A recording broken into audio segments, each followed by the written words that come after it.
গত ৫ আগস্ট ২০২৪ সালে বাংলাদেশ থেকে শেখ হাসিনার পতনের মধ্য দিয়ে বাংলাদেশ দ্বিতীয়বারের মতো তার স্বাধীনতা ফিরে পায়। শেখ হাসিনার শাসনামল প্রচুর বিতর্কিত, যার মধ্যে এখনো অনেক মানুষ এটাই বিশ্বাস করে যে শেখ হাসিনা নাকি দেশের ব্যাপক উন্নয়ন করেছে নানা ক্ষেত্রে। তাদের ভাষ্যমতে শেখ হাসিনা সরকার নাকি গত ১৫ বছরে নানা ক্ষেত্রে নানান উন্নয়ন ঘটিয়েছে, যেমন আমাদের জিডিপি নাকি অনেক বেশি বেড়ে গেছে এবং তার শাসনামলে নাকি মানুষের জীবন ব্যবস্থা এবং সকল ক্ষেত্রে মানুষের সার্বিক উন্নয়ন ঘটছে। বাংলাদেশ নাকি শেখ হাসিনার কারণে বিশ্বের কাছে একটা মর্যাদাপূর্ণ জায়গা লাভ করছে। তো আজকের এই ভিডিওতে শেখ হাসিনা সরকার গত ১৫ বছর যাবত অ্যাকচুয়ালি কতটুকু উন্নয়ন করছে এবং কতটুকু স্বার্থ হাসিল করছে এবং কতটুকু অধিকার মানুষের কাছ থেকে কেড়ে নিছে, এই সকল বিষয়ে আমরা বিশ্লেষণ করার চেষ্টা করব। তাছাড়াও তাদের মধ্যে অনেক আওয়ামী লীগপন্থী মানুষ এটাও অভিযোগ করছে যে এই পুরো আন্দোলন নাকি একদম পরিকল্পিত এবং ছাত্রদের নাকি ডক্টর ইউনূস এবং সমন্বয়কারীরা মিলে তাদের একটা গোপন সংগঠনের মাধ্যমে এই পুরো আন্দোলনটাকে ডাইভার্ট করে সরকার বিরোধী আন্দোলনে কনভার্ট করছে এবং এই সরকার বিরোধী আন্দোলনের পিছনে না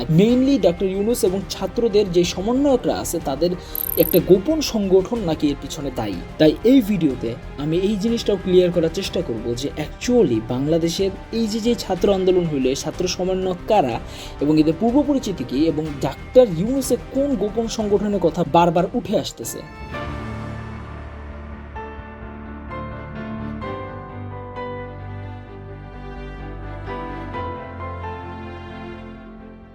ভিডিওর এই অংশটা ভিডিও টপিকের সাথে অপ্রাসঙ্গিক, তাই আপনারা চাইলে নিচের যে টাইম ফ্রেমটা দেওয়া আছে বা স্ক্রিনে যে টাইম ফ্রেমটা আসতেছে এইটা দিয়ে একটু এই অংশটা চাইলে স্কিপ করতে পারেন। তো এই অংশে মেনলি আমি একটা ডিসক্লেমার দিতে চাই যে আমি নিজে কোনো রাজনীতিবিদ না বা রাজনীতির সাথে আমার কোনো প্রকার কোনো কানেকশনও নাই, ইভেন আমার রাজনীতির প্রতি কোনো সময় ইন্টারেস্টও ছিল না আনটিল ২০১৯ সালে আবরার ফাহাদ ভাইয়ের হত্যাকাণ্ড হইল এবং ২০২৪ সালে ছাত্রলীগের সভাপতি সাদ্দাম হোসেন এবং বুয়েটের কয়েকজন শিক্ষার্থী মিলে বুয়েটের ভিতরে ছাত্র রাজনীতি আবার অনুপ্রবেশ করানোর যে চেষ্টা করেছিল এবং বুয়েটের যে ছাত্র রাজনীতির নিষিদ্ধ যে রিগটা ছিল এটা যে বাতিল করে দিয়েছিল, এরপর থেকে মূলত আমার ছাত্র রাজনীতির প্রতি একটু ইন্টারেস্ট আসা শুরু হয়। এরপরে শুরু হয়ে গেল কোটা আন্দোলন। কোটা আন্দোলনের পর আমার মনে হয় বাংলাদেশের এমন কোনো মানুষ নয় যার রাজনীতি নিয়ে একটুও কথা বলেনি, এমন কোনো মানুষ বাংলাদেশে এক্সিস্টই করে না। তো কোটা আন্দোলনের পর মূলত আমার রাজনীতি নিয়ে ইন্টারেস্ট বাড়ে এবং আমি এইটা নিয়ে একটু ঘাটাঘাটি শুরু করে দিই এবং আমি সব থেকে বেশি ট্রিগার্ড হয়েছিলাম যখন ফাহাদ স্যার এবং আমাদের এরটেকের স্যারগুলোকে গ্রেফতার করে নিয়ে যাচ্ছিল এবং ফাহাদ স্যার যখন মুক্তি পাওয়ার পর একটা ভিডিও বা লাইভ করছিল তার পেজ থেকে, ওই লাইভ পুরোটা দেখার পর আমি সিদ্ধান্ত নিয়েছিলাম যে যদি পরবর্তীতে শেখ হাসিনা সরকার ফিরেও আসে তাও আমি ওপেনলি এই ভিডিওটা পাবলিক করব এবং এই জন্যই মূলত এই ভিডিওটা করা। এর মধ্যে দিয়ে অলরেডি যেহেতু মানুষ সকলে বাক স্বাধীনতা ফিরে পাইছে, এই স্বাধীন বাংলাদেশের অন্যতম একটা প্রতীক যে মানুষ তার বাক স্বাধীনতা ফিরে পাইছে। এরপরে যথাক্রমে মমিত ভাইয়া তার ভিডিও বানায় যেখানে তার একটা কাহিনী তুলে ধরে, যেটা আমি আমার এই ভিডিওতে পরবর্তীতে আলোচনা করব এবং ফাহাদ স্যার এবং মমিত ভাই দুইজনেরই রেফারেন্স পরবর্তীতে আসবে এবং পরবর্তীতে এসিএস থেকে ভাইয়ারা মিলে একটা গাইডলাইন সেশনের আয়োজন করে যেখানে অপূর্ব দাদা তার এন্ডের ঘটনা এবং অপার ভাইয়া তাদের সবার এন্ডের ঘটনা তুলে ধরে। তখন আমি সব থেকে বেশি ট্রিগার হয়ে যাই এবং সিদ্ধান্ত নেই যে আমি এই একটা ভিডিও পাবলিক করব এবং এই ভিডিওতে মেইনলি আমার যে পার্সপেক্টিভগুলো আছে এবং ওই সব মানুষ যারা উন্নয়ন উন্নয়ন বলে চিল্লায় বেড়ায় এদেরকে একটা ডিরেক্ট কাউন্টার দিব। তো এইখানে এই ভিডিওটা যত বেশি ইনফরমেটিভ হবে সব ইনফরমেশনই মোটামুটি বলা যায় অথেন্টিক, বিকজ সবগুলি নিউজ আর্টিকেল থেকে নেওয়া হয়েছে। And to be very honest আমার এই চ্যানেলটি স্টার্ট করার কোনো প্ল্যানই ছিল না, এটা কিন্তু এই চ্যানেলের ফার্স্ট ভিডিও, যদিও অফিসিয়ালি এটা সেকেন্ড ভিডিও, আনঅফিসিয়ালি বা বলতে পারেন ফার্স্ট ভিডিওই। কারণ কি এই ভিডিওর আগে আমার এডিটিং স্কিল চেক করার জন্য এবং ওভারঅল এক প্রকার প্যাশন থেকে আমি একটা ভিডিও মেক করছিলাম এআই এর হিস্ট্রি নিয়ে, যেটা আমি পাবলিক করবো কিনা এতই দ্বিধাদ্বন্দ্বের মধ্যে ছিলাম যেটা আমি আজ পর্যন্ত পাবলিকই করি নাই, কিন্তু এই ভিডিও পাবলিক হয়ে যেতেছে। মানে এই ভিডিওটা আমি পাবলিক করার উদ্দেশ্যেই বানাইছি, তো এটা পাবলিক হয়ে যাবে। এটার পরে আমি ওইটাও চাইলে পাবলিক করে দিতে পারি যখন আমার মন চাবে। তো ওই ভিডিওটা অলরেডি মেক করে আপলোডও করা আছে, জাস্ট প্রাইভেট করে রাখা। যাই হোক, অনেক কথা বলে ফেলছি, এখন আমাদের ভিডিও টপিকে ফেরা যাক। তো আমরা প্রথমে আসি বর্তমান তত্ত্বাবধানকালীন সরকারের প্রধান উপদেষ্টা ডক্টর মোহাম্মদ ইউনূস এবং সমন্বয়কারী যেই ছাত্ররা আছে তাদের নিয়ে যে কনস্পিরেন্সি একটা থিওরি ফেলানো হচ্ছে যে তারা নাকি একটা গোপন সংগঠনের অংশ, এই ব্যাপারটা নিয়ে একটু ক্লিয়ার করা যাক। এই বিতর্ক সৃষ্টির মূল কারণ জানতে হলে আপনাকে ফিরে যেতে হবে 2006-এ। 2006 এবং 2008 সালের ভিতরে যখন বিএনপি সরকারের ক্ষমতার মেয়াদ শেষ হয়ে যায়, মেইনলি 2006 সালের অক্টোবরের শেষের দিকে বিএনপি সরকার যখন মেয়াদ শেষ হয়ে যায় তখন বাংলাদেশে একটা রাজনৈতিক সংকটের মধ্যে পড়ে যায় এবং তৎকালীন সংবিধান অনুসারে একটা তত্ত্বাবধানকারী সরকার গঠন করা হয় এই রাজনৈতিক শূন্যতাকে পূরণ করার জন্য। যেমনটা আমরা 2024 সালে শেখ হাসিনা পদত্যাগের পর একটা তত্ত্বাবধানকারী সরকার দেখছি, সিমিলারলি 2006 সালে এরকম একটা তত্ত্বাবধানকারী সরকার ক্রিয়েট করা হয়েছিল যখন বিএনপি তার ক্ষমতা মেয়াদ শেষ হয়ে গেছে, কারণ তখনও নির্বাচন হয়নি। এবং তৎকালীন এই তত্ত্বাবধানকারী সরকারই পরবর্তীতে জাতীয় নির্বাচন অনুষ্ঠিত করে যেখানে আওয়ামী লীগ বিজয়ী হয়। তখন 2007 সালে এই 111 সরকার বা তত্ত্বাবধানকালীন সরকার আমলে ডাক্তার মোহাম্মদ ইউনূস নাগরিক শক্তি নামে একটি রাজনৈতিক দল গঠনের প্রস্তাব দিয়েছিলেন, যা 2007 সালের 11 ফেব্রুয়ারি doctor Mohammad Yunus the Daily Star পত্রিকায় একটা খোলা চিঠির মাধ্যমে প্রকাশ করে এবং 18 ফেব্রুয়ারি দল প্রতিষ্ঠা করার কথা একটা অফিসিয়াল স্টেটমেন্টের মাধ্যমে জানাই দেয়। এই দল গঠনের মূল কারণ ছিল তৎকালীন সময়ে রাজনৈতিক অস্থিরতা, কারণ সাবেক প্রধানমন্ত্রী খালেদা জিয়া ও শেখ হাসিনা সহ বেশিরভাগ শীর্ষ রাজনীতিবিদ দুর্নীতি সহ নানা অভিযোগে তখন কারাবন্দী ছিল। ইভেন তৎকালীন খুব একটা ফেমাস আর্টিকেল আছে যে শেখ হাসিনা এবং খালেদা জিয়া নাকি জেলে নেইবার ছিল। কিন্তু পরবর্তীতে 3 মে তত্ত্বাবধানকালীন সরকার প্রধান ফখরুদ্দিন আহমেদের সাথে বৈঠকের পর ডক্টর মোহাম্মদ ইউনূস ঘোষণা করেন যে তিনি তার এই রাজনৈতিক প্রকল্পনা বা রাজনীতিতে আসার যেই প্রকল্পনা বা একটা দল গঠন করার যে প্রকল্পনা সেটা তিনি ত্যাগ করেছে, মানে সেটা তিনি বাদ দিয়ে দিল। কিন্তু সব থেকে মজার ব্যাপার হলো 2023 সালে 4 আগস্ট, আজ থেকে প্রায় 1 বছর আগে, মানে 1 বছর একটু বেশি আর কি, ঢাবির কিছু শিক্ষার্থীরা মিলে গণতান্ত্রিক ছাত্র শক্তি নামে একটি নতুন স্বতন্ত্র ছাত্র সংগঠনের আত্মপ্রকাশ করে, যেখানে ঢাবির ডাকসুর সাবেক সমাজসেবা সম্পাদক আখতার হোসেনকে আহ্বায়ক এবং ঢাকা বিশ্ববিদ্যালয়ের সমাজ বিজ্ঞানের শিক্ষার্থী মোহাম্মদ নাহিদ ইসলামকে সদস্য করে 31 সদস্যের একটা কমিটি গঠন করা হয়েছিল। হ্যাঁ, এইখানে যে নাহিদ ইসলামের কথা বলা হইতেছে, এই নাহিদ ইসলামের পরবর্তী 1 বছর পরে আমাদের এই বিপ্লবী আন্দোলনের অন্যতম একজন সমন্বয়কের দায়িত্ব পালন করছে। কিন্তু মেইন টুইস্ট ছিল কি, এই 31 সদস্যের যে কমিটি গঠন করা হয়েছিল তার মধ্যে আমরা আমাদের 4 জন সমন্বয়ককে অন দ্য স্পট লক্ষ্য করতে পারতেছি। এবং সব থেকে মজার ব্যাপার হলো যেই কারণে এই থিওরিটা এত বেশি ফেমাস হয়েছে সেটা হলো কি, এইখানে কাকতালীয়ভাবে ডাক্তার মোহাম্মদ ইউনূস ওই যে রাজনৈতিক দল প্রতিষ্ঠা করার কথা ভাবছিল সেটার নাম ছিল হচ্ছে নাগরিক শক্তি, এবং আখতার হোসেন ও নাহিদ ইসলাম এরা মিলে যেই সংগঠনটা তৈরি করেছিল তার নাম ছিল গণতান্ত্রিক ছাত্র শক্তি।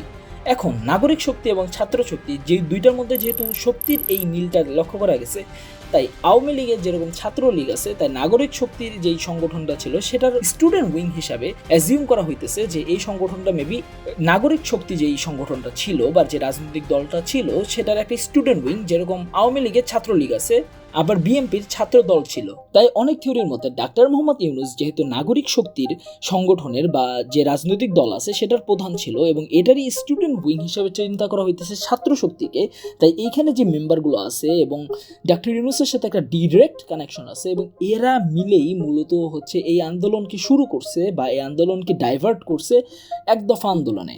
কিন্তু বাস্তবতা হচ্ছে নামের মিল থাকলেও নাগরিক শক্তি এবং গণতান্ত্রিক ছাত্র শক্তি এই দুইটাকে একে অপরের স্টুডেন্ট উইংস যে রিলেশনশিপটা আছে এটা অ্যাকচুয়ালি দেওয়া যাইতেছে না বা এটা ইনাফ প্রুফ পাওয়া যাইতেছে না। তাই এটা নিয়ে মানুষের মনে অ্যাকচুয়ালি এখন অনেক সন্দেহ আছে। অ্যান্ড সত্যি কথা বলতে গেলে বর্তমানে যেই টেলিযোগাযোগ মন্ত্রী এবং ক্রীড়া মন্ত্রী অর্থাৎ আমাদের এই দুই সমন্বয়কই কিন্তু ওই দলের অর্থাৎ ছাত্র শক্তির যে সংগঠনটা আছে এই সংগঠনের অ্যাক্টিভ মেম্বার ছিল।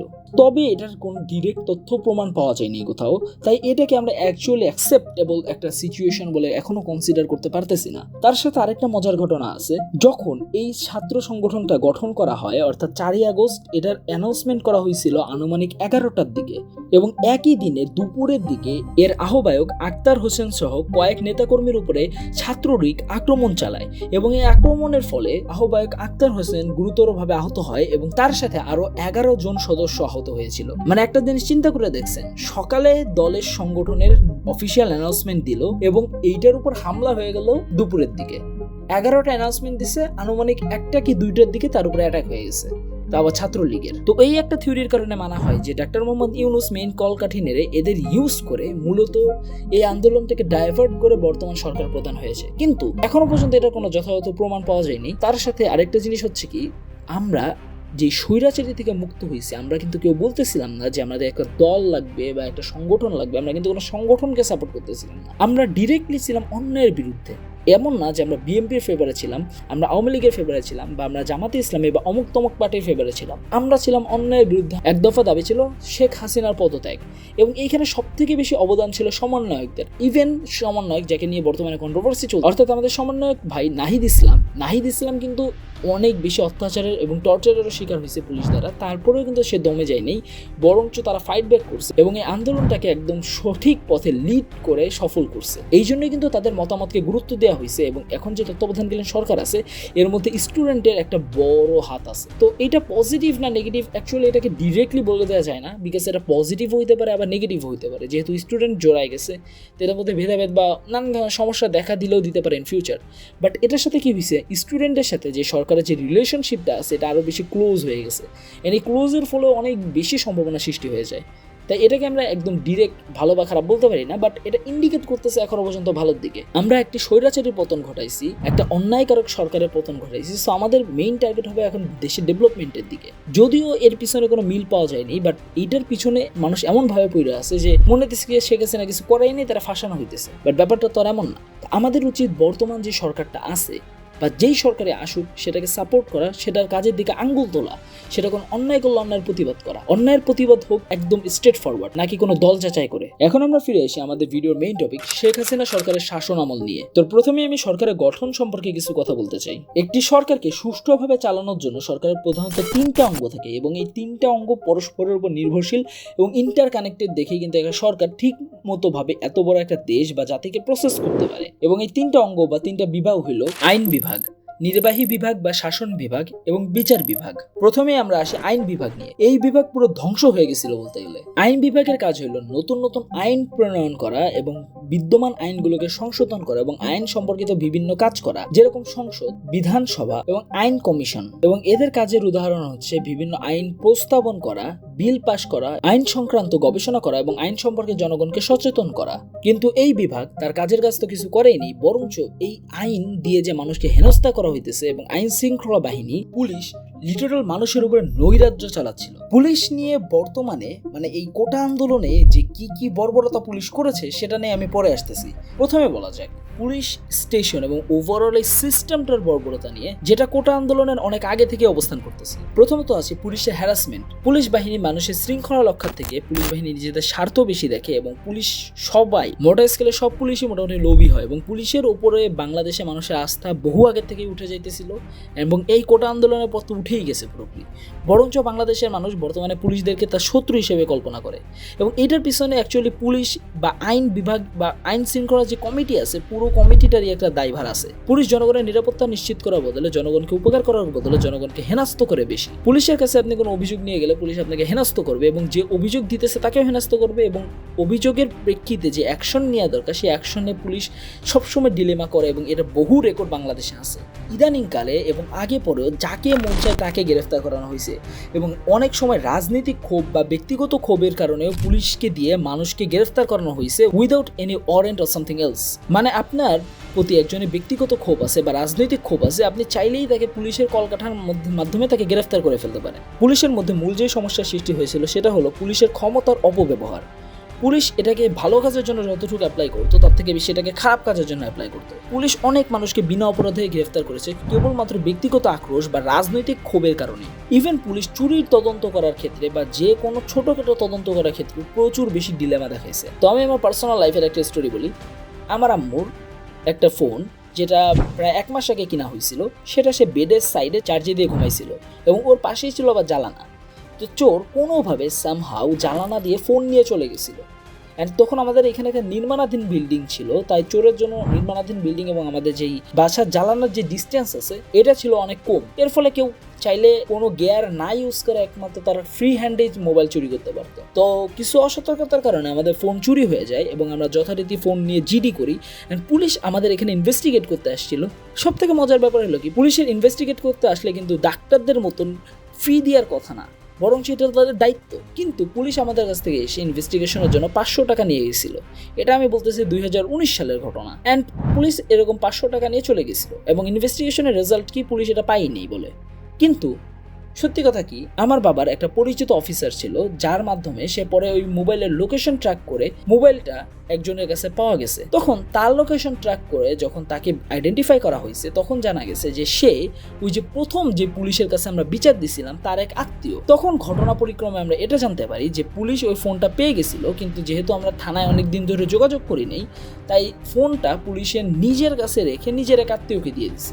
তো এই একটা কাহিনীতে আপনার বুঝতে পারতেছেন যে ওভারঅল পুরো বাংলাদেশের পুলিশের একই সিনারিও, যেটা চোরের উপর দিয়ে বাটপারি করে। এখন আসি পুলিশের গণ গ্রেফতার প্রসঙ্গে। এই কোটা আন্দোলন চলাকালীন পুলিশ গণহারে মানুষ গ্রেফতার করেছে। স্টুডেন্ট, টিচার, শিক্ষক, শ্রমিক কাউকে গ্রেফতার করতে বাদ দেয়নি। যাকে তাদের একটু থ্রেটের মনে হয়েছে সরকারের জন্য, তাকেই পুলিশ গ্রেফতার করে নিয়ে গেছে। কিন্তু পুলিশের কিন্তু এরকম ডিরেক্টলি গ্রেফতার করার কোনো রাইটই নাই। সত্যি কথা বলতে, পুলিশ যদি আপনাকে গ্রেফতার করতে চায় তাহলে পুলিশের অবশ্যই গ্রেফতার পরোয়ানা বা অ্যারেস্ট ওয়ারেন্ট থাকা লাগবে, এবং এই গ্রেফতার পরোয়ানা ছাড়াও পুলিশ বিশেষ ক্ষমতা বলে আপনাকে গ্রেফতার করতে পারে। কিন্তু এই বিশেষ ক্ষমতা বল বা বিনা পরোয়ানায় গ্রেফতারি ক্ষমতা প্রয়োগ করার জন্য 9টা ক্ষেত্র ডেডিকেট করে দেওয়া আছে, যার মধ্যে প্রথমটা হচ্ছে আমলযোগ্য অপরাধের সাথে জড়িত আছে বলে যদি ধারণা করা হয় বা বিশ্বাসযোগ্য খবর থাকে, তাহলে একজন পুলিশ অপরাধীকে গ্রেফতার করতে পারে। এই ক্ষেত্রে আমলযোগ্য অপরাধ বলতে সেই সকল অপরাধকে বোঝানো হচ্ছে যেগুলোর খবর আদালতে গেলে ম্যাজিস্ট্রেট নির্দেশ ব্যতীত পুলিশকে তদন্ত শুরু করার পারমিশন দিয়ে দিত, যেরকম খুন, ডাকাতি, দুর্নীতি ইত্যাদি। 2 নম্বরে যেটা আসে, আইনগত যুক্তি ছাড়া কারো কাছে ঘর ভাঙার সরঞ্জাম থাকলে, যেরকম ডায়নামাইট। 3 নম্বরে আসে, আইন অনুসারে বা সরকারের আদেশ দ্বারা কাউকে অপরাধী ঘোষণা করলে সেই অপরাধকারী দল বা অপরাধীকে গ্রেফতার করার ক্ষমতা পুলিশের আছে। যেরকম হাসিনা সরকার রিসেন্টলি জামাতে ইসলামী পার্টিকে নিষিদ্ধ করেছিল, তাইলে ওই ইসলামিক পার্টির যদি কোনো শিবির কর্মীকে পুলিশ পাইতো, তাহলে তাকে কোনো প্রকার নেগোসিয়েশন ছাড়াই সে গ্রেফতার করে নিয়ে যেতে পারতো, কারণ কি দলটা রাজনৈতিকভাবে বা সরকারকৃত নিষিদ্ধ, তাই এইটার যে কর্মীরা আছে তারাও নিষিদ্ধ, এবং এই কারণে পুলিশ চাইলেই তাদেরকে গ্রেফতার করতে পারতো। এই জন্যই কোটা আন্দোলনের লাস্টের দিক শিবির ট্যাগ দিয়ে হাজার হাজার মানুষকে গ্রেফতার করা হয়েছে। 4 নাম্বার হলো, চুরাই মাল থাকলে বা চুলাই মাল আছে বলে সন্দেহ করলে পুলিশ চাইলে গ্রেফতার করতে পারে। এবং 5 নাম্বার হলো, পুলিশের কাছে যদি কেউ বাধা দেয় এবং কেউ যদি পলায়ন করার চেষ্টা করে পুলিশের কাছ থেকে, তাহলে পুলিশ তাকে গ্রেফতার করতে পারে। 6 নাম্বার হলো, বাংলাদেশ প্রতিরক্ষা বাহিনী বা বাংলাদেশ সেনাবাহিনী থেকে পলায়ন করছে এই মর্মে যৌক্তিক সন্দেহ থাকলে পুলিশ চাইলে গ্রেফতার করতে পারে। এবং দেশের বাইরে কোনো অপরাধ করলে, যা বাংলাদেশের পার্সপেক্টিভে অপরাধ, এইরকম অপরাধ করে যদি তুমি দেশে আসো, তাহলেও তোমাকে পুলিশ গ্রেফতার করার ক্ষমতা রাখে। 8 নাম্বার, জামিনের নিয়ম ভঙ্গ করলে। আপনি যখন জেলে থাকবেন এবং জেলে আপনার জামিন মঞ্জুর করা হবে, তখন জামিনের ক্ষেত্রে কিছু নিয়ম দিয়ে দেওয়া হয়, যেগুলো আপনি যদি ভঙ্গ করেন তাহলে পুলিশ আপনাকে গ্রেফতার করতে পারবে পুনরায়। যেরকম জামিনের ক্ষেত্রে হাজিরার তারিখ দেওয়া হয় বা আপনার স্থান সীমা নির্ধারণ করে দেওয়া হয়, আপনি যদি এগুলো ভঙ্গ করেন তাহলে পুলিশ আপনাকে গ্রেফতার করার ক্ষমতা রাখে। এবং 9 নাম্বার হচ্ছে, যাকে গ্রেফতার করার জন্য অন্য পুলিশ অফিসার থেকে রিকমেন্ডেশন বা রিকুয়েজিশন বা অনুরোধ পাওয়া যায়, তাইলে এই ক্ষেত্রে গ্রেফতার করার ক্ষমতা পুলিশের থাকে। এই ক্ষেত্রে পুলিশের এই রিকমেন্ডেশনটা ম্যাজিস্ট্রেটের অ্যারেস্ট ওয়ারেন্টের মতন কাজ করে। বাংলাদেশে এইখানে মূলত 3 নাম্বার নিয়ম, অর্থাৎ আইন অনুসারে বা সরকারের আদেশ দ্বারা কাউকে অপরাধী বলে ঘোষণা করা হলে তাকে গ্রেফতার করা যায়, কাউকে বা কোনো দলকে। এই একটা আইন, এবং পুলিশের কাজে বাধা দিলে বা কেউ পলায়ন করলে এই আইনটা, এবং যাকে গ্রেফতার করার জন্য অন্য পুলিশ রিকমেন্ডেশন দিছে, এই 3টা আইনের মূলত মিসইউজ করেই বাংলাদেশে ম্যাক্সিমাম ক্ষেত্রে মানুষদেরকে গ্রেফতার করা হয়। কারণ গ্রেফতারের পর পুলিশটা যে ইলজিক্যাল লজিক দিবে, এর মধ্যে 3টা কারণেই মূলত ঘোরাফেরা করে আর কি। এছাড়াও পুলিশ নানাভাবে মানুষদেরকে রাস্তাঘাটে হেনস্থা করে। ইভেন এই আন্দোলন চলাকালীন মানুষের উপর পুলিশ যে কি নির্যাতন করছে, এইটা নতুন করে বলার কিছু নাই। আবু সাইদ সহ অনেককে পুলিশ ডিরেক্ট গুলি করে মেরে দিছে, অনেকের প্রতি শারীরিক নির্যাতন চালানো হয়েছে, অনেকের মুখ বন্ধ করে রাখা হয়েছে। এছাড়াও নানা ধরনের অপরাধ পুলিশ নিজেই করছে। তাছাড়াও পুলিশ এই আন্দোলন চলাকালীন প্রায় 4-5 দিনের ভিতরে 12 থেকে 13 হাজার মানুষকে গ্রেফতার করছে। তো এই সবকিছু বিবেচনায় আপনি আইন বিভাগের, শেখ হাসিনা শাসন আমলে যে আইন বিভাগ ছিল, এইটার অবস্থা আপনি আন্দাজ করতে পারতেছেন। ফাহাদ স্যার এডটেকের অন্যতম জনপ্রিয় একজন টিচার, যিনি এসএসসি লেভেলে মূলত সবগুলো সাবজেক্টের উপরেই অসাধারণ দক্ষতা থাকার কারণে ফিজিক্স, কেমিস্ট্রি, ম্যাথ, বায়োলজি 4টা সাবজেক্টের উপরে মোটামুটি ক্লাস নিয়েছে, এবং এইচএসসিতে এসে উনি স্পেশালি বায়োলজির উপরে ক্লাস নিয়ে থাকে। ফাহাদ স্যারকে চিনে না এমন মানুষ বা এমন শিক্ষার্থী 20 ব্যাচের পরে পাওয়া মুশকিল, কারণ ফাহাদ স্যার, যারা আমরা নিউ জেনারেশনের ব্যাচ আছি, তাদের এসএসসি লাইফে অনেক বড় একটা ইম্প্যাক্ট ফেলছে। এই ফাহাদ স্যারকে তার স্টুডিও থেকে ক্লাস চলাকালীন গ্রেফতার করে নিয়ে চলে যায়। এবং কেবলমাত্র ফাহাদ স্যারকে না, ফাহাদ স্যার ছাড়াও তাদের এফটি বা ফাহাদ টিউটোরিয়াল টিমের আরও মোট 5 জন সদস্যকে গ্রেফতার করে নিয়ে যায়, যার মধ্যে একজন কর্মচারী সহ আরও 4 জন শিক্ষক ছিল। এবং সবথেকে ওর্স্ট একটা স্টোরি হচ্ছে কি, তাদেরকে গ্রেফতার করে নিয়ে যাওয়ার পর তাদেরকে কোনোরূপ কথা বলার সুযোগ না দিয়েই বিচ্ছিরি ভাষায়, অকথ্য ভাষায় গালাগালি শুরু করে পুলিশ, এবং এরপর তাদেরকে জেলের ভিতরে নিয়ে অত্যাচার শুরু করে। যার কিছুটা বর্ণনা আপনি যদি ফাহাদ স্যারের এই লাইভটা দেখে থাকেন, 1 ঘন্টার একটা লাইভ অলমোস্ট, এই লাইভটা দেখলে বুঝতে পারবেন তাদের উপর দিয়ে যে কি পরিমাণ অত্যাচার হয়েছে, সেটা এই লাইভটা শুনলেই আপনি বুঝতে পারবেন। ওসি সাহেব আপনার সাথে কথা বলবে, এটা বলে আমাদেরকে অফিস থেকে নিয়ে গেল। আমরা কোন জায়গাতে ছিলাম বলার কোনো সুযোগ দেয় নাই। স্যারকেও ফিজিক্যালি টর্চার করছেন। এই যে ব্যবহারগুলো, মানে একটা আতঙ্কে ছিলাম। এই যে আমাদের ছোট ভাই, তো সর্বশেষ ওকে অফিস থেকে নিয়ে গেল। অফিস থেকে নিয়ে যে ওকেও আমাদের সাথে একটা কথা খুব কানে বাজে, আমিও মাঝে মানে হয় না যে খারাপ সময় গেলে ঘুমের ভিতর দুঃস্বপ্ন। ওকে যখন প্রথম আমাদের পাশে আনলো, ততক্ষণে আমি ফাহাদ স্যার খুব ভাবে আহত, আমরা বসতে পারতেছিলাম, শুয়েছিলাম। ও পাশে এসে বলতেছে, ভাই আমাকেও কি মারবে? ওই দিন রুমের মধ্যে কি হয়েছে, আমাকে আর সানিকে যখন ফার্স্ট টাইম নেওয়া হইলো রুমের মধ্যে, এই নৃশংসতা কি হয়েছে, আমার শরীরে এখনো ক্ষত চিহ্ন আছে। 20 মিনিটের মতো মারা হয়েছে, এবং এই 20 মিনিটে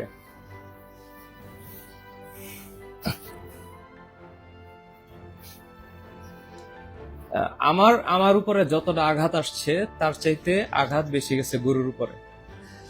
এই মানুষটাকে যে পরিমাণ মারা হয়েছে, সানি যতটা চর খাইছে, সানি যতটা মানে বেতের বাড়ি খাইছে, আমার সারা জীবনের বেতের, আমারকে ফিজিক্যালি যে পরিমাণ মারা হয়েছে, এটার বর্ণনা করে শেষ করা যাবে। পকেট থেকে সব বাইর করো, মানি ব্যাগ টানি ব্যাগ সব বাইর করো, বাইর করে একদম বডিটা সহ একটা নিথর বডি, যে বডিটাতে মারা হয়েছে, হ্যান্ডকাফটা খুলে হাজতে দিয়ে দিল। আমারে তো পিটাইছে, সানিরে পিটাইছে, সানির হাত এখনো দাগ আছে, আমার পায়ে তো দাগ আছেই। বলতে চাচ্ছিলাম না কথা, কিন্তু ইমপ্রম্পটু চলে আসতেছে। আমার এই অফিসের স্টাফরাও পর্যন্ত এই গল্প জানে না। আমি আজকে লাইভে এই সকল টিচার,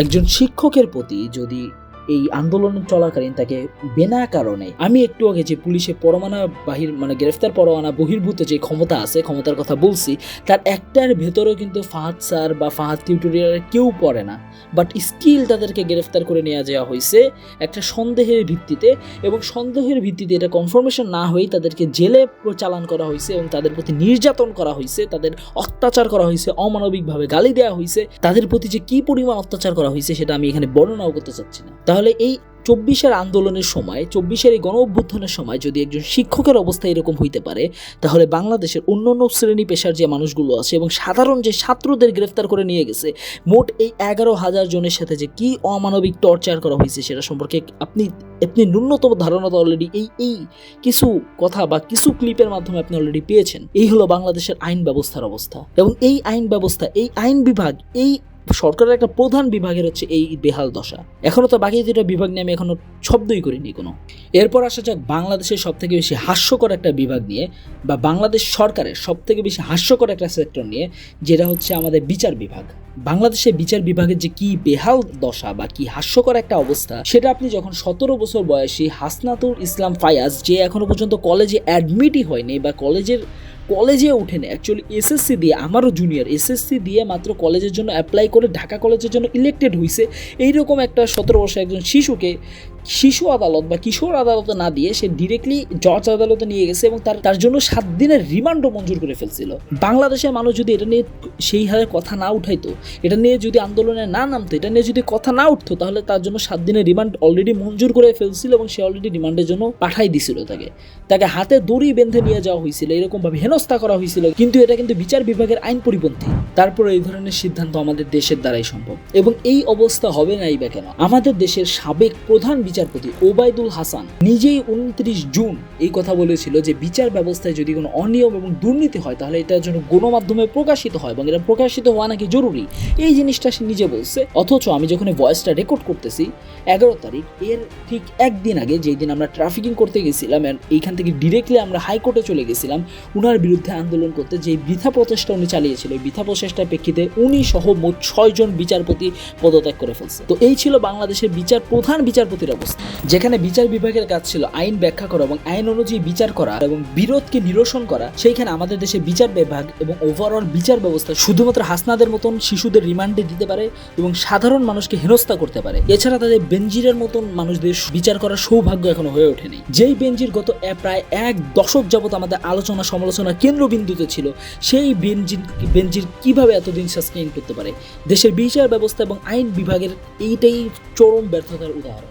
মতিউর রহমানকে একটা ছাগল কাণ্ডের ফলে ধরা হয়েছে এবং ধরছে কারা? আমজনতারা, তার প্রোফাইল ঘেটে এবং তার ইত্যাদি ইত্যাদি ডিটেলস ঘাটাঘাটি করার মাধ্যমে। এই কাজটা ছিল কিন্তু আইন বিভাগ এবং বিচার বিভাগের, যেখানে আইন বিভাগ তো পুরোপুরি ফেইল এবং বিচার বিভাগ এখনো পর্যন্ত তাকে একটা সুষ্ঠু বিচারের মধ্যে আনতে পারেনি। একজন রাজস্ব কর্মকর্তা হয়ে রাজস্বের মধ্যে দুর্নীতি করে, তবে এখনো পর্যন্ত তাকে সুষ্ঠু বিচার ব্যবস্থার মধ্যে আনতে পারেনি। তারা কেবল হেনস্থা করতে পারে আমাদের সাধারণ মানুষদের এবং আমাদের শিক্ষকদেরকে। ফাহাদ স্যারকে যখন ধরে নিয়ে যাওয়া হয়, তখন তাদেরকে যখন ডিবি হেফাজতে নিয়ে যাওয়া হয়, অ্যাকচুয়ালি ডিবির ওইখানে, তখন তাদের ডাটা এন্ট্রি করানোর পর তাদের বিরুদ্ধে যে অভিযোগটা দেওয়া হয়েছিল যে তারা নাকি যেদিন মেট্রো স্টেশন ভাঙ্গা হয় সেই দিন নাকি ওইখানে উপস্থিত ছিল এবং মেট্রো স্টেশনে নাকি আগুন লাগানো হয়েছে, এর নাকি ক্লিয়ার ভিডিও ফুটেজ আছে। তার তথ্য প্রেক্ষিতে ফাহাদ স্যার এবং তাদের সবার লোকেশন চেক করা হয় তাদের মোবাইল নাম্বার ট্র্যাকিং এর মাধ্যমে এবং ডিবি এর টেকনোলজি ইউজ করার মাধ্যমে। তখন তাদের সবাইকে তাদের নিজ নিজ বাসস্থানে পাওয়া যায়। তবুও ডিবির কাছে কোনো সলিড এভিডেন্স না থাকা সত্ত্বেও পুলিশের কাছ থেকে এত নির্মমভাবে নির্যাতিত হইল।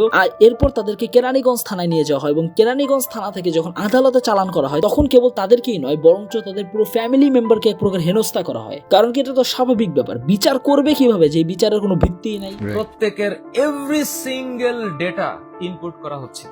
প্রত্যেকে আমার এক একজনের ডেটা ইনপুট করতে মিনিমাম 20 মিনিট, 20-25 মিনিট করে। তা 6 জন মানুষের 1 ঘন্টা 20 মিনিট আমরা শুধু এক জায়গায় বসেছিলাম এই বডিতে আঘাত নিয়ে।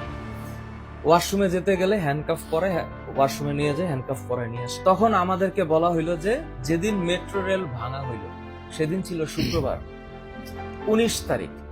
তো আমরা তো আমাদের ঘটনা সানিকে বললাম আপনারা কই ছিলেন? আমরা বললাম আমরা তো আন্দোলনে, আমরা তো কোনোদিন কোনো স্টুডেন্টকে বলি নাই যে তোমরা কোনো ধ্বংসাত্মক কর্মকাণ্ড করো। আমরা এটা কোনোদিন স্টুডেন্টকে বলি না। ইভেন আমরা স্টুডেন্টকে এটা বলেছি যে তোমরা গুজব ছড়ায়ও না, তোমরা এমন কিছু করো না যেন রাষ্ট্রীয় সম্পদের ক্ষয়ক্ষতি হয়। আমরা এই আহ্বান করেছিলাম যে স্যার আমরা 19 তারিখ সবাই বাসায় ছিলাম। আমি তখন ক্লিয়ার করে বলেছি যে আমি দায়িত্ব নিয়ে বলছি আমার টিম মেম্বারদের কেউ 19 তারিখ শুক্রবার সারাদিন কেউ বাসা থেকে বের হয় নাই। তখন আমার ফোন নাম্বার, আমার হোয়াটসঅ্যাপ সবার নাম্বার নিছে। নাম্বার নেওয়ার পর ওনাদের যে সিস্টেম আছে সেই সিস্টেমে চেক করে দেখলো যে আমি আমার বাসার দিকে ছিলাম, রাজ সবাই সবার বাসার দিকে ছিল, আমাদের 10 নম্বরের কোনো ইনভলভমেন্ট ছিল না। তখনও ফিল করতেছিলাম গুরু মনে হয় একটু আমরা মানে ছাড়া পাবো। উনি বলছিলেন যে হচ্ছে এইভাবে যে মারছে, তো কিছু যদি হয়ে যায় এটা থানাকে দায়িত্ব নিতে হবে, আমরা এটা দায়িত্ব নিব না। এমনকি উনি ক্রাইম ব্রাঞ্চকেও বলছিলেন যে কেন এটা রিসিভ করা হলো কেন এই পরিস্থিতিতে? তো পেশেন্ট বানায় ছেড়ে দিছে, এটা তো রিসিভ করার কথা না, কারণ কে দায়িত্ব নেবে? ডিবি অফিস থানাকে বাধ্য করছে, থানা কর্তৃপক্ষ আমাকে এবং সানিকে, যেহেতু আমরা মারাত্মকভাবে তখন মানে আমাদের বডিতে জখম, সরদে হসপিটালে নিয়ে গেল, হ্যান্ডকাফ লাগায় প্রিজন ভ্যানে ঢুকে আমাদেরকে কোর্টে চালান করে দিল। কোর্টে জজ কোর্ট, এই জজ কোর্ট ম্যাজিস্ট্রেট সিএমএম কোর্টে আমাদের চালান করে দিল, আমাদেরকে ঢুকালো গারদে। আমি তো বুঝতে পারিনি গারদ জিনিসটা কি, বোঝা শুরু করলাম ঠিক 2 ঘন্টা পর থেকে। এই যে আস্তে আস্তে লোক আসা শুরু করলো, যত ধরনের আসামি, সব কত লোক হবে? 200-250 উপরে একটা রুমের মধ্যে 200 জন লোক। শ্বাস নিতে পারতেছিলাম না, বুঝতে পারতেছিলাম না যে কোথায় আসলাম। আল্লাহর কাছে প্রার্থনা করতেছিলাম আল্লাহ এখান থেকে একটু বের করো। কার্ড বানাইলো আমাদের সবার, মামলা আর ধারা। আমাদের ধারা কি জানি? 10টা ধারা ছিল, 11টা ধারা ছিল আমার, ওর 10টা ধারা ছিল। বিশেষ ক্ষমতা আইনের একটা কেস কার্ড। আমরা ভাঙচুর, আমরা বিস্ফোরক, আমরা মেট্রো রেল ভাঙছি, আমরা পুলিশের উপর হামলা করছি, Attempt to মানে murder. অ্যাটেম্প্ট, মানে যত ধারা সম্ভব সব ধারা দিছে।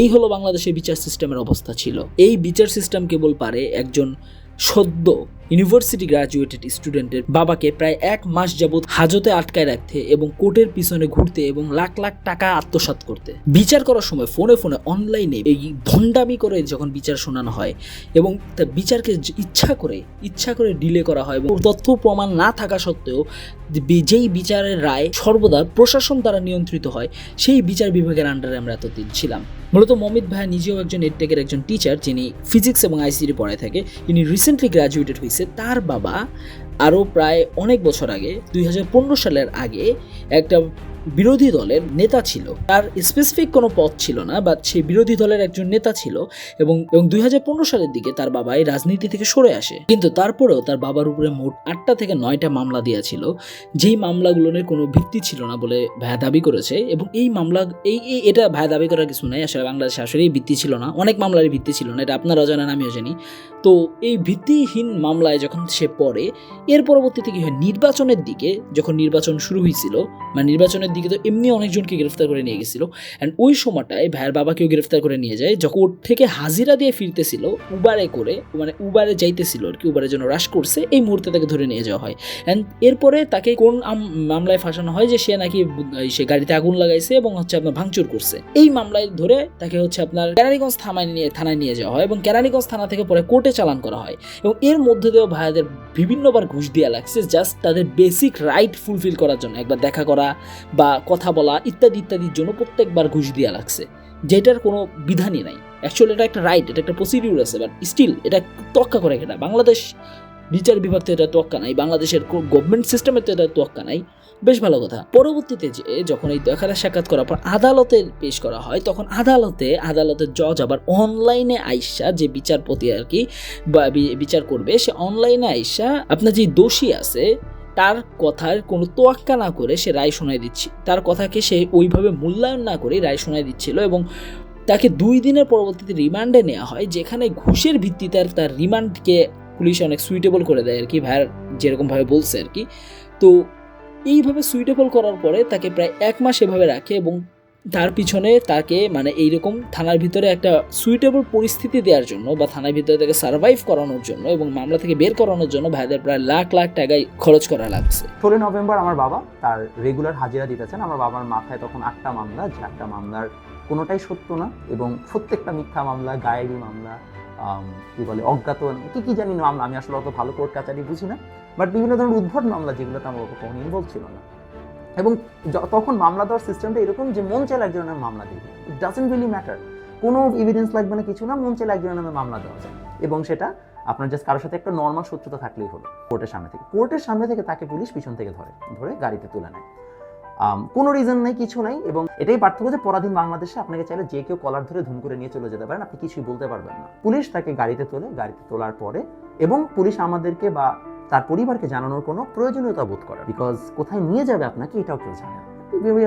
অসাধারণ একটা দেশে ছিল বাংলাদেশ। পুলিশের অ্যাকচুয়াল চেহারা যদি আপনি দেখতে চান, যে এরা মানুষ রূপী কিরকম জানোয়ার হতে পারে, সেটা আপনারা থানায় যে যদি আপনারা কোনোদিন যান তাহলে আপনারা বুঝতেন। মানে অ্যাটলিস্ট ওই সময় যদি আপনি যাইতে দেখি যে আমার বাবাকে তারা মানে জেল হাজতে, সে একদম মাটিতে বসে আছে, চোখের পানি ধরে রাখা খুবই কষ্ট। ওই সময় সিসিটিভি ক্যামেরাতে দেখা যাচ্ছে কনস্টেবলকে ঘুষ টুস দিয়ে তারপরে হচ্ছে যে এখন আসামির সাথে দেখা করতে হবে। এগুলো কিন্তু সিভিল রাইটস, মানে আপনি দেখা করবেন, একটা প্রপার প্রক্রিয়া হবে। বাংলাদেশে কোনো রাইটস বলে কিছু ছিল না, there was no law and order. তারপরে শুরু করলো যে আপনাদের কি সহায় সম্পত্তি আছে, মানে এখন হচ্ছে লিস্ট করতেছে কতটুকু শুষে খাওয়া যায় সাধারণ মানুষের কাছ থেকে। কোর্ট বা আদালতকে আপনারা যারা বিচার ব্যবস্থাকে বলেন যে তারা স্বাধীন বিচার ব্যবস্থা, এবং কোর্ট আন্দোলনের সময়ও যেটা নিয়ে হচ্ছে বারবার বলছিল যে বিচার বিভাগের এটা বিষয়, এটা শাসন বিভাগের বিষয়, ফালতু কথাবার্তা। এসব ফালতু কথাবার্তা বলে যে আসলে মানুষজনকে বলে, মানুষজনকে বোকা মনে করে মানুষজনকে, এটা একটা ফাইজলামি জিনিস। বিচার ব্যবস্থা বলে কিছু নাই, এটা পুরাটাই প্রশাসন চালায়, পুরাটাই শাসন ব্যবস্থা চালায়। তারপরে বিচার মানে যে হচ্ছে বিচারক, তিনি বিচার মানে সে আবার ইয়াতে আসে না, কোর্টেও আসেন নাই, সেদিন তিনি অনলাইনে ফোনে হচ্ছে যে রায় শোনাচ্ছেন, আসামির সাথে দেখাও করতেছে না, সে ফোনে রায় দিচ্ছেন, বিকজ ওনারা বিশাল বড় হ্যাডা। হ্যাঁ, তো আসার পরে হচ্ছে যে রায় আসলো যে তাকে 2 দিনের রিমান্ডে নেওয়া হবে। কোনো রিজন নাই, কারণ পুলিশ বলছে রিমান্ডে নিতে হবে, এটা কোনো ব্যাপারই না, পুলিশ যা বলবে তাই। পুলিশ যদি বলে যে আজকে আমার বাবাকে কোপ দিয়ে মেরে ফেলতে হবে, কোপ দিয়ে মেরে ফেলবে। এটাই নিয়ম, এটাই রুল অফ ল, এটাই, ঠিক আছে? মানে বলতেছে যে আপনার আসামিকে যে নিয়ে যাবো তা সিএনজি ভাড়া দেবেন না। আমি সিএনজিতে আসামি যায়, এ তো প্রথম দেখলাম, এ তো এরকম বাংলাদেশ তো এরকম দেশ তো আমি জীবনও দেখি না যে সিএনজিতে মানে আসামিকে নিয়ে যায়। পরে আমার খালু বলতেছে সিএনজিতে নিয়ে যেতে আমাদের গাড়ি আছে, গাড়িতে নিয়ে যাই, আপনাদের কষ্ট করা লাগবে কেন? এবং কিন্তু খুব মাইন্ড করছে, মানে সে প্রিজন ভ্যানে নিয়ে যাবে, এটা তার দায়িত্ব, প্রিজন ভ্যানে নিয়ে যাবে, এটাই তার দায়িত্ব। সে এটার জন্য ঘুষ চাচ্ছে এবং বিশ্বাস করেন সে ঘুষ তাকে দেওয়া লাগছে, শুধু আমাদের না, আশেপাশে যত মানুষ আছে যে কয়জন আসামি তাদের সবাইকে দেওয়া লাগতেছে। আদালতের প্রতিটা ইট পর্যন্ত এখানে টাকা খায়। একদিনের রিমান্ড হলে এত 45,000 40,000 কত টাকা দেন, এত টাকা দিলে একদিনের রিমান্ড থাকবে, 2 দিনের রিমান্ড হলে এত। তো আবার 2 দিনের রিমান্ড মানে আপনাকে কত টাকা দিতে হবে, রিমান্ডে এত টাকা দিলে আপনার নাম কি, হাজবেন্ডকে আমরা বা আপনার বাবাকে আমরা টোকাও দিব না, বরং উল্টা থেকে রাজার হালে রাখবো, তাকে উল্টা ভালো খাওয়া দাওয়া দিব, টেনশন নিয়ে না। এর মাঝখানে আমি এফআইআর এর কপিটা পাইলাম, মামলার এফআইআর এর কপিতে স্পষ্ট লেখা উমুক তারিখে বিকাল 4:30টার সময় আমার বাবাকে নাকি নাশকতা করতে এবং হচ্ছে যে মিছিলে লিড দিতে তারা প্রত্যক্ষদর্শীরা দেখে বিশাল বড় সাক্ষী দিলাম। মানে দেখেন এভিডেন্স আছে যে সে এখানে নাই। ম্যাজিস্ট্রেটের যায় আসে না, বিচারকের যায় আসে না, সে ওরা খুলেও দেখে নাই। জেলে যাওয়ার পরে জেলে আপনি তার সাথে একটু কথা বলবেন সেটার জন্য টাকা, তার কাছে একটা ইনফরমেশন দিবেন সেটার জন্য টাকা। আমার ছোট বোনের এইচএসসি রেজাল্ট দিছে, সে গোল্ডেন পাইছে, এইটা জানানোর জন্য টাকা দেওয়া লাগছে আমাদের। প্রতি সপ্তাহে যেন সে একটু ভালো খাইতে পারে এটার জন্য তাকে কত হাজার টাকা করে যেন আমার দেওয়া লাগছে। শুধু ফাহাদ সাহেব বা মমিত ভাই না, এসিএস এর অপূর্ব দাদাকেও গ্রেফতার করে নিয়ে যাওয়া হয়েছিল শুধুমাত্র সে একটা পোস্ট দিছিল এবং তার এলাকার একটা নেতা তার কোচিং ভাঙচুর করার পর্যন্ত হুমকি দিছে এবং তার কাছ থেকে অনেক অর্থ লেনদেনের মাধ্যমে তাকে পরবর্তীতে ছেড়ে দেওয়া হয়েছে। এবং পরবর্তীতে এসিএস এর ভাইয়েরা সবাই যে যার মতন বিভিন্ন স্থানে ছড়াই ছিটাই গেছে এবং তারা আশাও ছেড়ে দিছিল যে এসিএস বাঁচতে পারবে যদি সরকারের পতন না হইতো। তারা এসিএস বা যে গ্রুপটা আছে এডটেকের সব থেকে জায়ান্ট গ্রুপ বলা হয় বর্তমানে, এটা পর্যন্ত অফ হয়ে যেত। একটা প্রস্তুতি নেই, আমরা হয়তো আর বাংলাদেশে সেভাবে থাকতে পারবো না। মানে এই প্রস্তুতি নিয়ে স্টুডেন্টদের পক্ষে দাঁড়াতে হবে। একটা ঘটনাও যদি একটু এদিক সেদিক হইতো, একটু আগে পরে হইতো, তাহলে হতে পারতো যে আজকে তোমরা যে ভাইয়াদের দেখতে পাচ্ছ স্ক্রিনের সামনে তাদের কেউ একজন নাই। যদি কোনো কারণে এই সরকারের পতন না হইতো তাহলে এতটুকু শিওর ছিলাম আমরা যে আমরা আর এসিএস কন্টিনিউ করতে পারবো না। শুধু সবচেয়ে যে জিনিসটা বেশি মিস করছে সেটা হচ্ছে কথা বলার স্বাধীনতা, বাক স্বাধীনতা এই দেশে ছিলই না। যেদিন ফাহাদ স্যারকে অ্যারেস্ট করা হয় সেদিন আমাকে ফোন দেওয়া হয়, প্রথমে ফোন দেওয়া হয় ডিজিএফের পরিচয় দিয়ে ফোন দেওয়া হয়, এর পরবর্তীতে আবার আরেকটা ফোন দিয়ে আমাকে ডেকে নেওয়া হয়। তাদের স্বৈরতান্ত্রিক এই যে সরকার তাদের দলীয় চেম্বারে নিয়ে যাওয়া হয়েছিল, অপদস্থ করা হয়, হেনস্থা করা হয়, প্রায় 2 ঘন্টা ধরে হেনস্থা করা হয়। আমি একটা পোস্ট দিয়েছিলাম যে আবু সাইদের পরিবারের পাশে দাঁড়াইছি, আমি আমার সাধ্যমতো চেষ্টা করছি। তো এইটার জন্য তারা বারবার বলে আবু সাইদ হচ্ছে শিবির কর্মী, তুই শিবিরকে সহায়তা করছিস। যেহেতু আমি হিন্দু আমাকে আর মানে শিবিরটা একটা দিতে পারে নাই এবং বারবার হুমকি ধামকি দেওয়া হয়, ডিজিএফের হাতে তুলে দেওয়া হবে, আমাকে রাজশাহীতে পড়াইতে দেওয়া হবে না, আমার কোচিং ভাঙচুর করা হবে, এরকমভাবে বেশ হুমকি ধামকি দেওয়া হয়। আমাদের প্রত্যেকের বাসা থেকে মানে এরকমভাবে ফোন দেওয়া হচ্ছিল যে আমি বেঁচে আছি কিনা বা কিভাবে আছি। আমাকে হচ্ছে ওখান থেকে আমার ফোন চেক করে আমার যত পোস্ট ছিল সেই পোস্টগুলো সব ডিলিট করানো হয়েছে এবং ওইখানে বলা হয়েছে সরকারের পক্ষে পোস্ট দিতে। কিছু টাকা পয়সাও লেনদেন করতে চায় তারা এবং সেটা করে দাদাকে অ্যাকচুয়ালি বলতে পারো একরকম মানে জিম্মি করে ছাড়া হয়, যে প্রথম দিন ছেড়েও পরের দিনও ওনার কাছে আবার চাওয়া হয়। সো মানে একটা জিম্মির মুখে ছিল দাদা এবং আমরা হাত পা বাঁধা হয়ে গেছিলাম। এই হলো বাংলাদেশের বিচার ব্যবস্থার হাল। এরা কেবল পারবে সাধারণ মানুষকে হেনস্থা করতে, এরা কেবল পারবে শিক্ষকদেরকে হেনস্থা করতে, ছাত্রদেরকে হেনস্থা করতে, খেটে খাওয়া পাবলিকদেরকে হেনস্থা করতে, সাধারণ জনগণকে হেনস্থা করতে। এদের সাধ্য নয়। দুর্নীতির মাধ্যমে ভোটের ফল পরিবর্তনের যে সুষ্ঠু তদন্ত করে বিচার করার দাবি জানিয়েছিল এক পরাজয় প্রার্থী, সেটা তদন্ত করার নামে এদের কোনো খোঁজ খবর নাই, সেটা বিচার করার নামে এদের কোনো খোঁজ খবর নাই। ভোটের 5 দিন পর কেন্দ্রে অনিয়ম এবং দুর্নীতি যে অভিযোগ করেছিল পরাজয় প্রার্থী, সেটা বিচার করার এদের কোনো সাধ্য নয়। এদের সাধ্য হচ্ছে কেবলমাত্র আম পাবলিককে হেনস্থা করা। এবং এত অবিচার এবং দমন পীড়নের পরে সরকারের যেন সন্তুষ্টি মিলে না, এরপরই তারা আশ্রয় নেয় আয়নাঘরের মতন একটা বিভৎসকর এবং লোমহর্ষকর কারাগারের। আয়নাঘর হলো মূলত ছোট 10x10 খোপের বা এর থেকেও ছোট অনেক ক্ষেত্রে এমন একটা জেল যেখানে ইভেন দো সূর্যের আলো পর্যন্ত ঠিকঠাক প্রকাশ করতে পারে না। ইভেন আয়না ভবনের যে লোকেশন আছে এটা এত বছর পর্যন্ত গোপন করে রাখা হয়েছিল।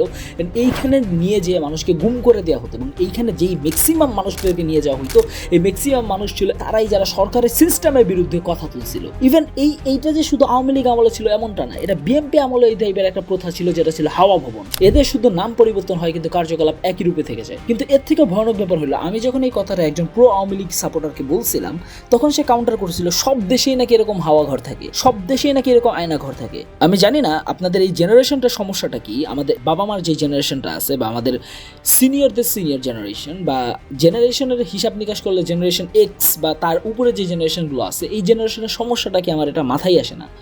এই জেনারেশন কোনো সময় প্রশ্ন করতে চায় না, এই জেনারেশন কোনো সময় অন্যায়ের বিরুদ্ধে কথা বলতে চায় না। সব দেশে একটা অনিয়ম অরাজকতা চলতেছে, তাই বলে কি আমার দেশে চলতে হবে? এবং এইটা সব দেশে এই ধরনের অরাজকতা নাই। এই ধরনের অরাজকতা ওই সব দেশে আসে যেসব দেশে ডিক্টেটরশিপ আছে, যেসব দেশের ওভার আর্মি পাওয়ার আছে, ওই সব দেশে আছে। এবং ওই সব দেশে মানে এই না যে সিস্টেমের বিরুদ্ধে কথা বলবে তারা ধরে নিয়ে যে নিজ সিটিজেন এবং নিজ স্টুডেন্টকে যে নিয়ে গুম করে দেবে এরকম কোনো রীতি আমার মনে হয় না আছে। আয়নাঘর হলো মূলত বাংলাদেশ প্রতিরক্ষা বাহিনীর যে গোয়েন্দা সংস্থা আছে, directorate general of forces intelligence or DGFI, এই জিনিসটার আন্ডারে আবার আছে হচ্ছে আমাদের কাউন্টার টেরোরিজম ইন্টেলিজেন্স ব্যুরো বা হচ্ছে CTIB। এই সেনারা মূলত হচ্ছে আয়নাঘরের রক্ষণাবেক্ষণের তদন্তে ছিল।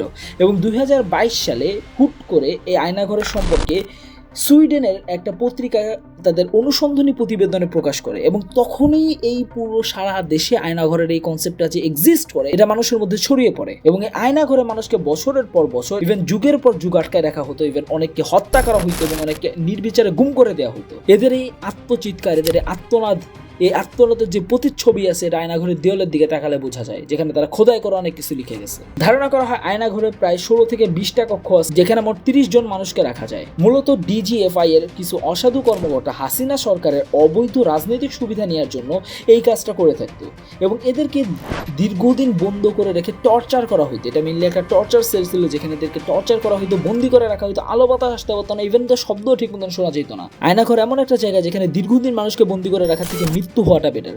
মানুষের জীবনটাকে পুরো নরক বানায় রেখে দেয় এবং তাদের ম্যাক্সিমাম ক্ষেত্রে অপরাধ কি হয়, তারা সিস্টেমের বিরুদ্ধে কথা বলেছে। তাই এই হলো আমাদের ওভারঅল বিচার সিস্টেমের অবস্থা, যেখানে এত নৈরাজকতার পরও হাওয়া ঘরের মতন এবং আয়না ঘরের মতন একটা বিচ্ছিরি কনসেপ্টের ইউজ করা হইতো। তো এই ছিল আমাদের বাংলাদেশের সাবেক সরকারের প্রধান দুটি বিভাগের অবস্থা।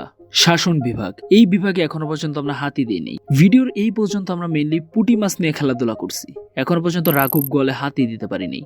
কিন্তু আনফরচুনেটলি ভিডিওর টাইম ডিউরেশন এত বেশি হয়ে যাচ্ছে যে এই ভিডিওটাকে আমি চাইলেও আর বেশি এক্সটেন্ড করতে পারবো না। তাই এই ভিডিওকে আমার ইমিডিয়েটলি এখানে স্টপ করতে হবে। অ্যান্ড এই ভয়েসটা অ্যাকচুয়ালি মেইন রেকর্ডিং এর পরে এডিটিং এর সময় রেকর্ড করা, দ্যাটস ওয়াই এই মেসেজটা আমি একদম শুরুতে দিতে পারিনি। তো আনফরচুনেটলি বা ফরচুনেটলি আমরা ভিডিওটাকে অ্যাকচুয়ালি দুই ভাগে ভাগ করতেছি, বিকজ বেশি রং ভিডিও বানালে এটা যেমন অ্যাটেনশন দেওয়া কঠিন, তার থেকে বেশি কঠিন এটাকে প্রপারলি এডিট করা। দ্যাটস ওয়াই আমি সিদ্ধান্ত নিচ্ছি যে এটাকে দুইটা পার্টে করবো এবং ফার্স্ট পার্ট যেটা আপনারা অলরেডি দেখছেন এবং সেকেন্ড পার্ট এটা আশা করি আমি কয়েকদিনের মধ্যে রিলিজ করতে পারবো। সো সেকেন্ড পার্ট দেখার আমন্ত্রণ রইল, যেখানে আমরা বাংলাদেশের সাবেক সরকারের শাসন বিভাগ এবং বাংলাদেশের যে জিডিপি রেট ইনক্রিজ হয়েছে বা জিডিপির যে উন্নয়নটা হয়েছে সেটা নিয়ে কথা বলবো এবং বাংলাদেশের মানুষের উপরে বা টোটাল বাংলাদেশটার উপরে যেই লোন আছে এই লোন নিয়ে আমি কম বেশি কথাবার্তা বলবো এবং এইটা নিয়ে অ্যাকচুয়ালি বিচ্ছিরি একটা অবস্থা, মেসাকার একটা অবস্থা, এটা নিয়ে নেক্সট ভিডিওটা আলোচনা করা যাবে ইনশাল্লাহ। অ্যান্ড তাছাড়া আমরা এইটা নিয়েও কথা বলবো যে সরকার কেন বারবার মেগা প্রজেক্ট করতে চায়, অর্থাৎ যেরকম হচ্ছে পদ্মা সেতু, মেট্রো রেল, এরপর অনেকগুলো হাইওয়ে, এরপর ইনফ্রাস্ট্রাকচার উন্নয়নের নামে এই যে যেতগুলো মেগা প্রজেক্টগুলো করে বেড়ায়, যেরকম উত্তরে অনেকগুলো মেগা প্রজেক্ট আছে। সো এই মেগা প্রজেক্টগুলো করার পিছনে মেইন কারণটা কি, মেইন কারাপশনের যে কলকাঠিটা সরকার নাড়ে সেটা নিয়ে আমরা আলাপ আলোচনা করবো। তাছাড়াও বাংলাদেশের ওভারঅল যে ইকোনমি সিস্টেমটা আছে এইটার ইমপ্রুভমেন্ট অ্যাকচুয়ালি এই গত 15 বছরে কিরূপ হয়েছে বা কতটুকু ইমপ্রুভ হয়েছে সেটা আমরা আমাদের পার্শ্ববর্তী দেশগুলোর সাথে তুলনা করে বোঝার চেষ্টা করব এবং তার সাথে বাংলাদেশে বর্তমানে শেখ হাসিনার পতনের পর যে বিভিন্ন ভাস্কর্য ভাঙ্গা হচ্ছে, বিভিন্ন স্থাপনা নাম পরিবর্তন হচ্ছে, এইটা নিয়ে আমি বেশ কিছু কথা বলবো এবং আমার কিছু পার্সোনাল ওপিনিয়ন এবং সাজেশন এই ক্ষেত্রে দেওয়ার চেষ্টা করবো ইনশাল্লাহ। তো সবাইকে নেক্সট ভিডিও দেখে নিমন্ত্রণ রইল, সে পর্যন্ত সবাই ভালো থাকবেন। আল্লাহ হাফেজ, আসসালামু আলাইকুম।